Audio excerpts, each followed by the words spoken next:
So what we're looking at here is an immunity to change map. And if we look at this the right way, it completely alters the lens through which we view our own unproductive behaviors and other people's unproductive behaviors. We start to see what is actually a beautiful network of cause and effect. In fact, it's perfectly logical from the perspective of the big assumption to not take medication every day. We see it as something that is a system within the individual causing them to act this way rather than some selfish, irrational choice. When you start to see this network functioning within a person, it's a very different lens. There's a greater degree of objectivity to what's going on in others and ourselves, a greater degree of compassion. So what's at play here is what has been described as a psychological immune system. Let's start by looking, for comparison's sake, at the body's immune system. So what does the body's immune system do? Okay, so we know harmful inputs are filtered or disabled and it prevents illness.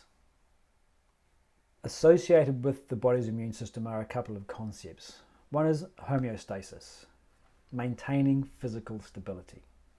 Simplified way of looking at it.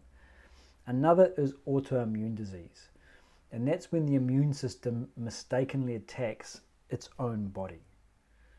So keep these two concepts in mind as we now look at what we might call the internal immune system or the psychological immune system. So in this context, what does the mind's immune system do? Using the same sort of ideas, it's all of the inputs of experience. It's the stimuli we're receiving from the external environment. It's our own internal reactions. And it's our own responses, our own actions themselves. These are all the material of our own subjective experience.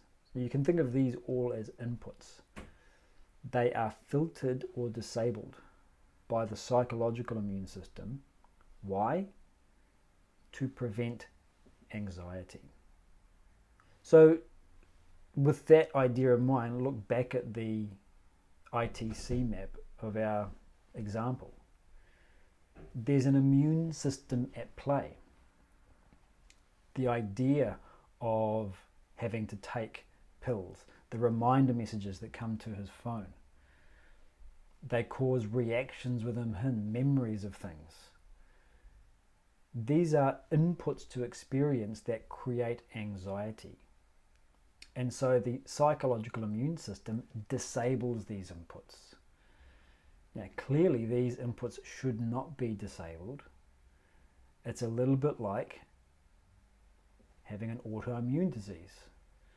So homeostasis, from this perspective, is then maintaining emotional stability, absence of anxiety.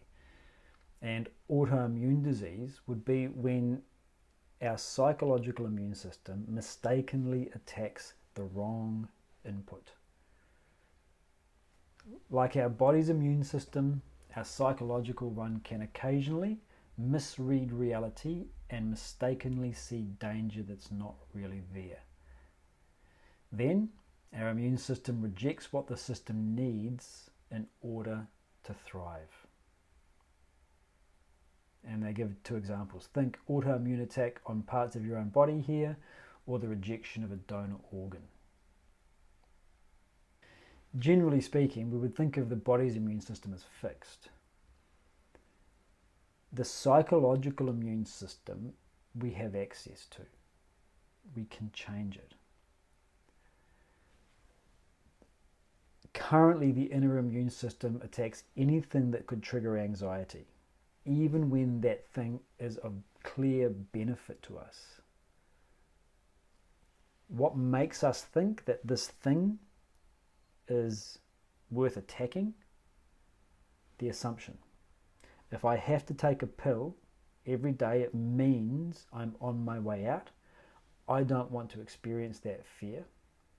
And so to eradicate the anxiety, I shun the whole project of pill taking.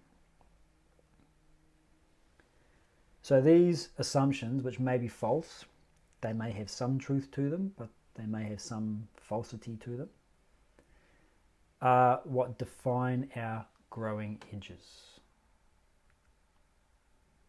So that's the next aspect I want to touch on.